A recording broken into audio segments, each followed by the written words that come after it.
เพื่อนนั้นยิ่งใหญ่มึงก็หูดีแก่ใจเวลาผิดพลาดพลั้งมึงก็ควรจะให้อภัยมึงบ่ควรจะทิมจะตัดขาดเป็นไปบ่ได้ให้มึงจื้อเอาไว้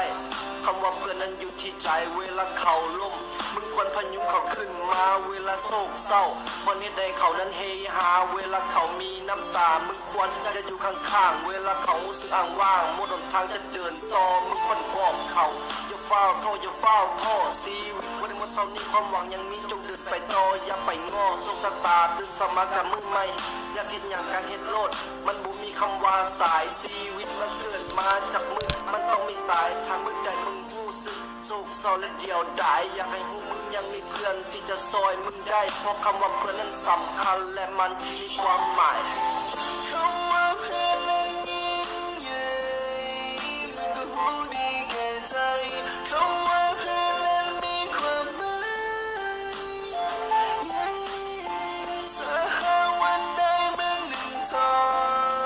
งก็คอยสู้ต่อไปเพราะยังมีกูอยู่ข้างก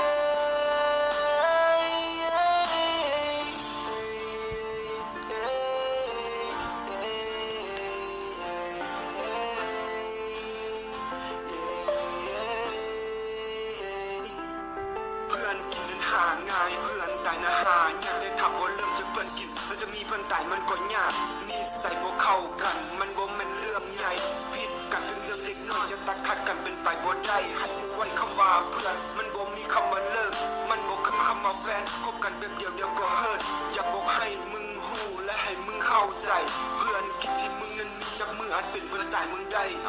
ก็บ่ฮู้ก็บ่เห็นก็บ่ได้สนใจผู้ใดมีแต่กูกับมึงที่สนุกและสนานเบิกบานมันซึ้งกันไปถ้ามึงโศกหรือมึงเศร้าบ่ต้องไปคิดเดี๋ยวมืออื่นก็เริ่มใหม่และกูอยากบอกให้มึงหูสำคัญคือมึงยังหายใจบอกเอาไว้ให้มึงชื่อนี่แหละคือชีวิตหนทางลมลุกคุกคานบ่ต้องไปเชื่อว่าฟ้าลิขิตก็ชีวิตมันต้องเดินต่อไปตามแต่มีเพื่อนข้างๆเขาจะสู้กันไปคำว่า